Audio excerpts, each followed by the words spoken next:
une cohabitation difficile. Quelle place pour les uns et pour les autres? Peut-on partager l'espace? Cette année particulière qu'on vient de passer a boosté le nombre de vélos sur la route et surtout dans les villes. Mais au fait, est-ce que vous connaissez bien les règles pour les deux roues? Jean-Michel Escafra, révisé pour vous, c'est l'info en face préparée avec Anne Vaillant. Comment se comporter en ville à vélo? De préférence, rouler sur les bandes cyclables ou mieux sur les pistes cyclables qui, elles, sont séparées de la chaussée. Si le panneau est rond, vous devez emprunter la voie cyclable. Un cycliste ne prend pas une rue en sens interdit. Mais les zones trans se multiplient et par défaut, une rue à sens unique devient une rue à double sens cyclable. Dans ce cas, il y a un vélo sous le panneau sens interdit. Au feu tricolore, on voit parfois des vélos dessinés sur la chaussée. Ce sont des sas vélos et ça permet aux cyclistes de dégager plus rapidement lorsque le feu passe au vert. Problème, les automobilistes ont tendance à grignoter cet espace. Sur une aire piétonne, la circulation des vélos est tolérée, mais ils doivent rouler au pas. Oui, dans ce domaine, il y a encore des progrès à faire. Ce qu'on ne peut absolument pas faire, c'est rouler sur le trottoir, sauf si le cycliste a moins de 8 ans. On ne peut pas non plus rouler à plus de 2 cyclistes de front sur une piste cyclable ou sur la chaussée. Enfin, à vélo, pas de smartphone à la main, pas de casque non plus. Sinon, c'est 135 € d'amende. Oups. Allez, on va essayer de tout retenir. Panneau rouge, panneau bleu, j'imagine que vous connaissez tout ça par cœur. Bonjour Denis Ferrer, vous êtes le vice-président de l'association Vélocité qui est très active sur la métropole de Montpellier. On le sait, il y a beaucoup plus d'usagers du vélo. Est-ce que vous savez combien ? Alors les chiffres qu'on mesure un peu partout en France, à Montpellier, on n'a pas beaucoup de chiffres avant la période Covid, mais on voit le même type de tendance. On a une augmentation de l'ordre de 30% depuis la référence 2019. Et oui. On n'a pas les nouveaux chiffres, mais ça continue. Ça fait pas mal de monde. Et bonjour à vous Pierre Mutel, vous êtes le directeur de la prévention routière ici dans l'Hérault, une association qu'on retrouve partout en France. Est-ce que la cohabitation est devenue un peu plus compliquée en ce moment entre les autos et les vélos ? Bonsoir à tous. Non. Je pense que ce soit à Montpellier et globalement ailleurs, si tout le monde y met du sien, si on fait sien le principe de partage de la route ou de partage de la chaussée, les choses se passent bien. Mais on sent quand même une petite animosité en ce moment, non? Pas vous? Ne comptons pas sur moi pour le clivant, je dirais. Le français est un latin, il aime de temps en temps transgresser ce qui est plus ou moins autorisé ou ce qui est plus ou moins interdit. Si tout le monde y met du sien, ça se passe assez bien. Il faut vraiment partager l'espace, partager la route et partager la chaussée et les trottoirs. Je pense qu'on va revenir sur les pistes, les bandes cyclables et les trottoirs. On va y aller directement puisqu'avec vous deux, on va essayer de répondre à quelques questions de nos téléspectateurs, très réactifs en général quand on parle de ce sujet. Et on va regarder justement les premières questions ou les premières réactions, en tout cas celle de Stéphanie. Elle nous dit à propos des cyclistes, ils devraient déjà rouler à leur place et non au milieu de la route.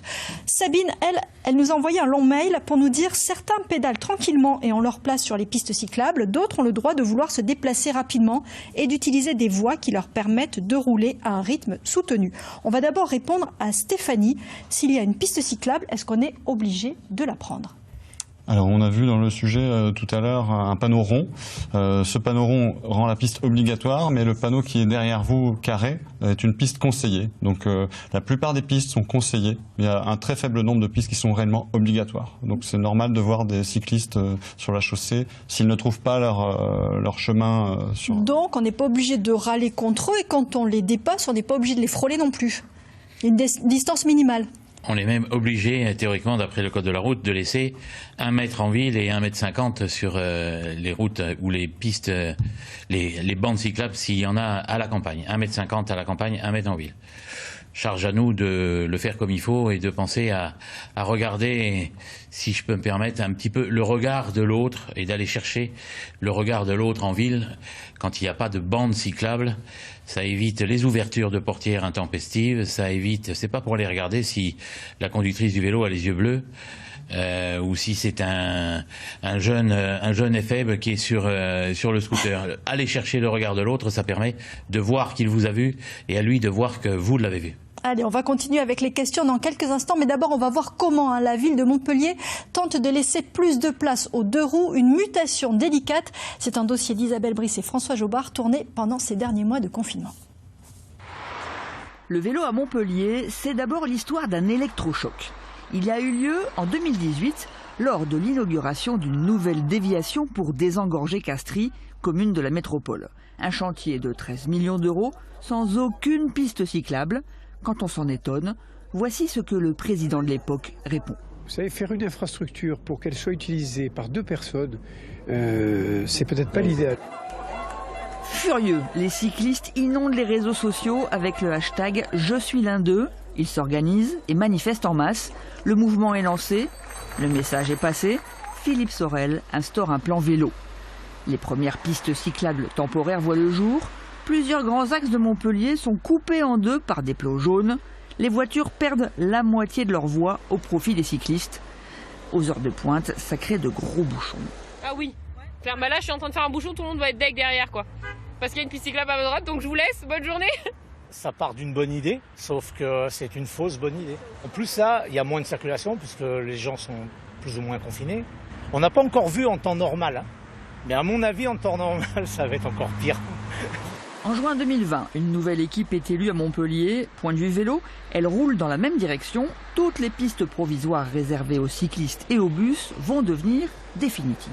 Et à l'avenir, les poteaux jaunes, souvent aplatis sur la chaussée, devraient être remplacés par des aménagements plus agressifs pour les tôles des voitures. Certains automobilistes enragent. J'ai rien contre ceux qui font du vélo, j'en fais moi-même. Mais je ne peux pas aller à Saint-Jean-de-Vedas travailler en vélo, à moins de m'équiper d'un vélo électrique. On ne mène pas une guerre contre les automobilistes, on essaie juste d'inciter le maximum d'automobilistes à changer de mode de transport et à faire le choix du vélo. Pour preuve, la ville octroie désormais 500 € à tout habitant de la métropole désireux d'acheter un vélo électrique. Ce coup de pouce financier a décidé Frédéric à franchir le pas. On va où là? On va à Montpellier, aux Arceaux, à mon bureau. 11 km à l'aller et autant au retour. Depuis qu'il est passé à l'électrique, cet habitant de Pignan fait le trajet à vélo tous les jours de la semaine, en sécurité sur cette piste cyclable. Pour lui, les bouchons, c'est fini. Tous les matins c'est l'enfer et plus particulièrement le mardi et le jeudi. Et on peut avoir des bouchons qui démarrent de Pignan jusqu'à Montpellier. Je peux mettre 45 minutes facilement, alors que là je mets 26 minutes. Moins de temps de perdu, une meilleure santé, un geste en faveur de l'environnement. Pour cet enfant du baby-boom, la formule est idéale. Le côté électrique permet de pouvoir répartir un effort constant tout le long du trajet, ce qui est parfait pour les boomers. Depuis janvier, dans l'agglo, 5 km de route ont été aménagés en faveur des vélos. Si les associations de cyclistes applaudissent, elles estiment qu'il ne faut pas s'arrêter en si bon chemin. Maintenant, je pense que vraiment ça urge de mettre les personnes qui veulent se mettre au vélo en sécurité. Or, la plupart des voies aujourd'hui, on peut faire du vélo à Montpellier, sont des voies de bus en réalité, pas des pistes cyclables, où on autorise les vélos. Et ça, c'est pas à même d'encourager une personne avec ses petits-enfants à se mettre au vélo. Pourtant, même en pointillé, Montpellier a bien amorcé sa révolution et compte tripler le nombre de cyclistes d'ici 5 ans. Pour l'heure, le vélo ne représente que 3% des déplacements en ville. Alors vous, Denis Ferrer, à Vélocité, vous êtes pour des pistes dédiées pour les vélos, rien que pour les vélos, c'est ça ? Oui, effectivement, puisque en fait, on sait que dans la population générale, les gens qui font du vélo actuellement sont pour l'instant les plus enthousiastes. Et le Vélocité travaille essentiellement pour aider les personnes qui ne font pas encore de vélo, qui sont coincées dans les bouchons et qui aimeraient le faire, et qui ont souvent besoin de plus de sécurité, et donc d'être séparés, en particulier sur les grands axes. Sur les zones où il y a peu de circulation, il n'y a pas forcément nécessité de pistes cyclables, mais sur les grands axes, il faut des séparations physiques pour donner la sécurité objective. Allez, question de Mylène à présent. Pourquoi les cyclistes empruntent-ils les voies communes aux bus et vélos en sens inverse, et doit-on les respecter dans tous les sens et au passage clouté? Grosso modo, quand on voit arriver un vélo, est-ce qu'il est prioritaire sur nous, Pierre Mutel? Je ne suis pas tout à fait sûr de moi, mais non, il n'est pas prioritaire au sens du code de la route.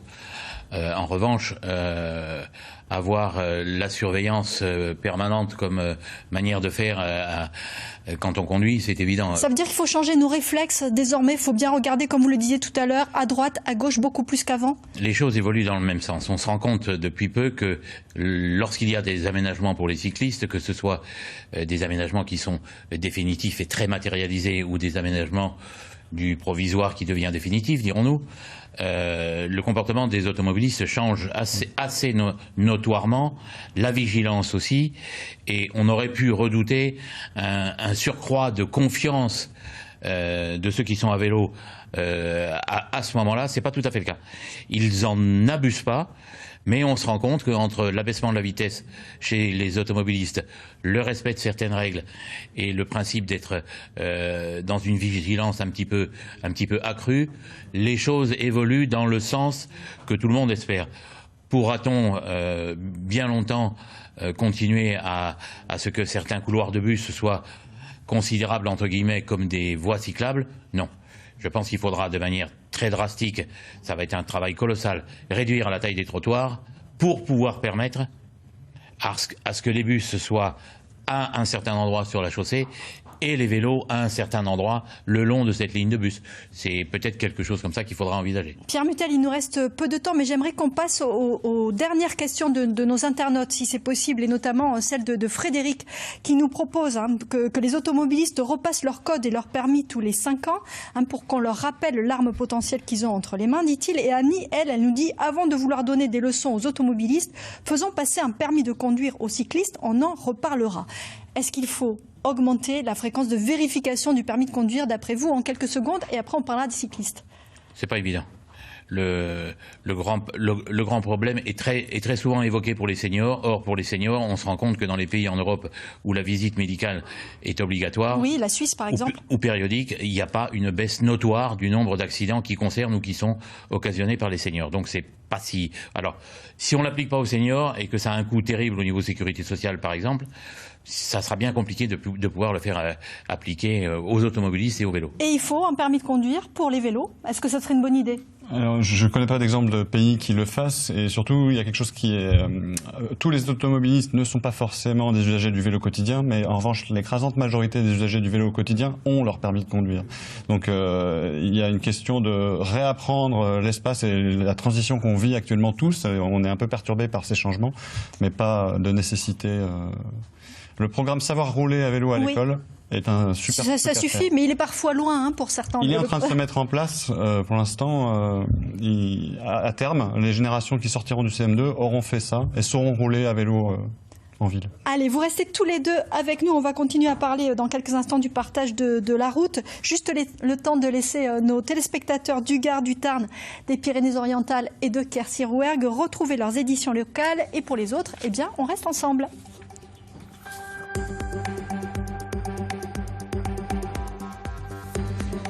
Allez, il est 18h53, place à la deuxième partie de notre émission. Auto et vélo sont-ils des frères ennemis? Comment rouler tous en sécurité? Nous sommes toujours en compagnie de nos invités, Denis Ferrer de l'association Vélocité et Pierre Mutel de la prévention routière dans l'Hérault. Isabelle Brice va nous rejoindre. Bonjour Isabelle. On va voir que dans les grandes villes avec vous, dans les grandes villes de la région, tous les cyclistes ont le même rêve. Tout à fait, ils rêvent du rêve. Rassurez-vous, je n'ai pas encore déraillé. Il s'agit en fait du réseau Express Vélo, que l'un de nos invités connaît bien. C'est-à-dire un réseau cyclable sécurisé et qui soit aussi confortable et continu et qui pourrait desservir nos deux anciennes capitales régionales et leur agglomération. À Montpellier, les militants ont déjà dessiné la carte de ce rêve, donc il pourrait desservir globalement d'est en ouest, du nord au sud, les principales villes de l'agglomération et permettre aux cyclistes de rouler sans avoir à changer en permanence de type de piste cyclable. À Montpellier, il y a une dizaine de jours, les militants ont donc appelé les cyclistes à manifester, histoire de fêter aussi la fin du confinement et aussi de rappeler aux élus qu'il était temps d'accélérer le mouvement. Je propose de regarder un extrait du reportage qu'on avait diffusé ce dimanche-là. Partis à 14 devant Dargues, ils se retrouvèrent plusieurs milliers à Montpellier. Là aussi, beaucoup de nouveaux pratiquants que la crise du Covid et les différentes aides pour l'achat d'un vélo électrique ont fait basculer. C'est le cas de Nathalie. Son vélo, c'était pour la fête des mères. Moi, depuis 15 jours que je suis à vélo, je me rends compte que je suis moins stressée à vélo qu'en voiture. Je prends plus le temps, la ville se déploie autrement, je redécouvre ma ville. Et je suis contente de me déplacer maintenant à vélo. Il fallait oser, mais je suis contente de l'avoir fait. Alors à Toulouse, le rêve est en partie réalisé, à hauteur de 40% environ. Reste encore plus de 200 km de pistes cyclables en site propre à réaliser. Un coût assez important puisqu'on estime que ça devrait coûtait à peu près 180 millions d'euros. Ah oui, quand même, c'est une enveloppe, ça coûte très cher quand même. Est-ce que c'est ça qui coince ? Alors justement, le coût est jamais ce qui coince pour le vélo, puisque le coût d'un équipement pour le vélo est en général bien moins cher qu'un équipement routier.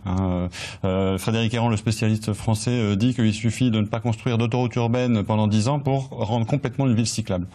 Donc le coût, ça coûte bien sûr. Donc c'est les mentalités qui ont du mal, hein. Oui, c'est-à-dire qu'il faut faire un troisième domaine de voirie dédié au vélo, comme l'a bien expliqué votre collègue, et donc il faut le planifier. Oui, puis il faut passer à certains endroits, il faut tout revoir, passer sous des ponts, etc. Tout à fait. Donc c'est quand même, c'est pas si simple, quoi. La partie coûteuse, ce sont les franchissements des intersections, des zones difficiles, effectivement. Bon, en tout cas, ce qui est sûr qu'à propos d'argent, Isabelle, en ce moment, c'est un peu Noël, hein, pour ceux qui veulent un vélo. Oui, alors l'argent est tombé de partout, hein. État, région, département, agglomération, ville, tout le monde ces derniers temps a subventionné le vélo pour favoriser ce mode de développement plus propre. On va voir un exemple à Toulouse avec ce qu'on appelle le forfait mobilité durable qui est entré en vigueur il y a à peu près 1 an. Emmanuel Watt a rencontré un vélo taffeur. C'est quelqu'un en fait qui a perçu 500 € pour l'année de la part de son employeur pour venir travailler à vélo. Je l'utilise surtout pour m'équiper, pour le vélo, pour pouvoir l'utiliser effectivement tous les jours, parce que quand il fait beau comme aujourd'hui, ça va, c'est facile, mais quand il pleut, il faut être un petit peu plus équipé, et surtout pouvoir en faire l'hiver quand il fait nuit et être bien vu par les automobilistes. Cerise sur le gâteau, en Occitanie, le Conseil régional a mis en place le bonus forfait mobilité durable, une aide à l'achat d'un vélo à assistance électrique ou d'un vélo classique dont le montant plafonne à 400 € pour une personne non imposable. Les incitations financières n'ont jamais été aussi nombreuses pour encourager les salariés à troquer le volant contre de nouvelles sensations au guidon. Et puis dernière précision concernant ce forfait mobilité durable, il est d'ores et déjà obligatoire pour le service public, mais il reste facultatif dans le secteur privé et reste un petit peu confidentiel pour le moment. Oui, et il va y avoir probablement prochainement un label employeur pro vélo qui va être annoncé au Congrès national de la FUB, la Fédération des usagers de la bicyclette, qui va se tenir du 2 au 6 juillet à Montpellier. Une dernière question pour vous, Pierre Mutel. Est-ce que quand on est un mauvais automobiliste, on est forcément un mauvais cycliste, ou on peut changer ? On change toute la vie, hein. Il faut bien s'imaginer qu'à partir du moment où on commence à faire l'effort d'apprendre les panneaux quand on est cycliste, on deviendra un bon scooteriste, prudent parce qu'il connaît les panneaux. Donc, et on devrait être un bon automobiliste toute sa vie, y compris quand on est senior. Oui, mais vous savez que c'est pas forcément le cas quand même, quand on voit le nombre d'accidents dans la région. Un petit point sur lequel il faut que je prenne une seconde pour revenir, c'est que le conseil départemental et le département de l'Hérault n'ont pas attendu pour s'investir vis-à-vis du vélo. Il y a beaucoup de choses qui sont faites et entre autres avec la prévention routière, ils ont depuis bien longtemps un système de formation et de mission. Oui, il y a beaucoup de collectivités et je pense que c'est beaucoup de collectivités qui essaient de faire des efforts, mais il y en a encore à faire et je pense que Denis Ferrer sera d'accord avec ça. Dans ce domaine, je crois. Merci beaucoup Pierre Mutel. Donc on rappelle le congrès de la FUB, il va se passer des choses intéressantes et puis on va continuer à regarder ce que fait Vélocité ici à Montpellier. Merci beaucoup à tous les deux. Merci.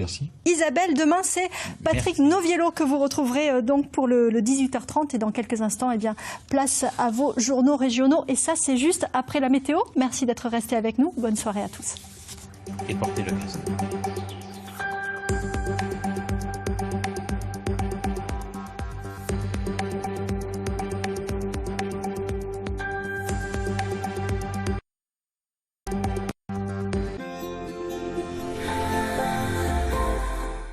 Bonsoir. Demain, la journée débutera sous un ciel très chargé, doublé d'entrées maritimes en Languedoc-Roussillon. Le vent d'automne